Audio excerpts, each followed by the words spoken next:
I didn't have any kind of symptoms that would tell me I'm a candidate for ovarian cancer, except that one night my stomach became big, so I decided to rush to the emergency room of St. Luke's. But after a couple of hours, it seems like nothing is working.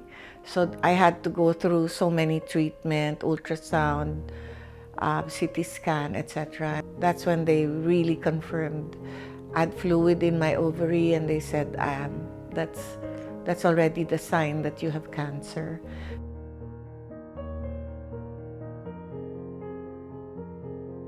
It never occurred to me it can be cancer during the time that I was in the emergency room. But when I heard that I cannot go home because they really suspect cancer,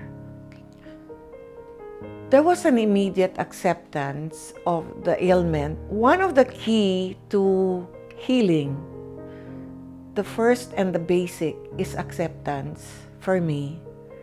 Once you accept your state and you obey your doctor, I think you're already moving on to healing.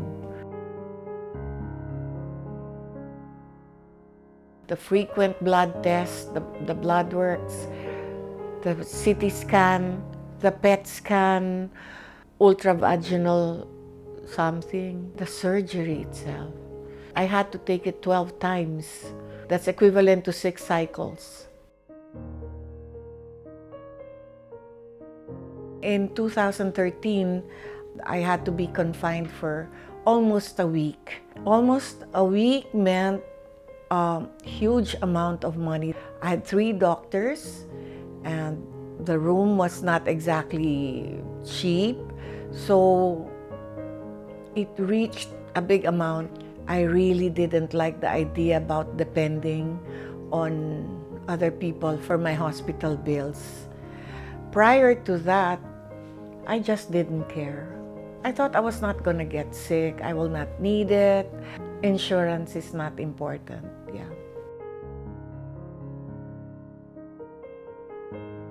Very assured is the word. I was assured of, if anything happens to me, I don't have to worry about anything.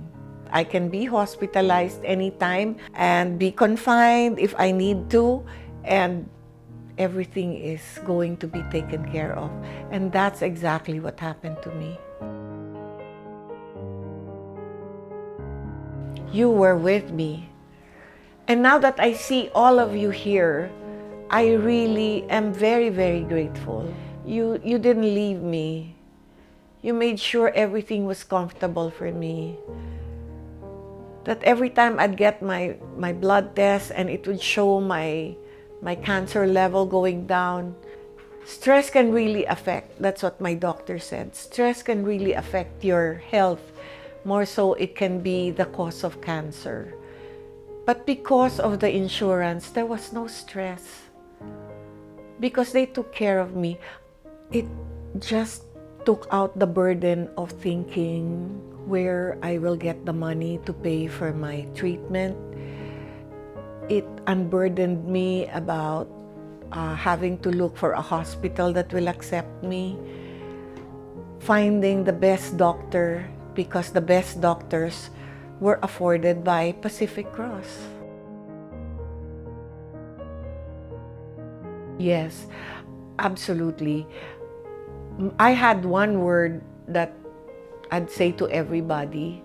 I'd say laban. I was ready to fight because I know that I am not going to be burdened with the financials. I knew that I did the right thing. The insurance will really save me from all the trouble of... If I didn't insure myself, I'm not gonna die of ovarian cancer. I'm gonna die because I don't have the money to cure myself, really. It's the best decision ever that I made for myself. If you were to ask me, what would I give myself as a gift in my lifetime? It's medical insurance, really. And I gave myself that. And that's loving myself, which is very, very important for me. I'm awed. I'm so grateful. I couldn't have done it without Pacific Cross. My pride won't allow me to bug people. Because nakakaawa everybody who will be helping you. It's not nakakaawa me, but it's nakakaawa them because I'm taking a big chunk of their money just to help me out. I can't take that in conscience. I'm so grateful to Pacific Cross. Every time somebody says, talaga ba? Okay ba insurance? This is what I say. If you love yourself, it's the best gift. No matter how old you are, for as long as you are within the insurance age, please get it. It doesn't matter how big an amount, but try to get one for yourself.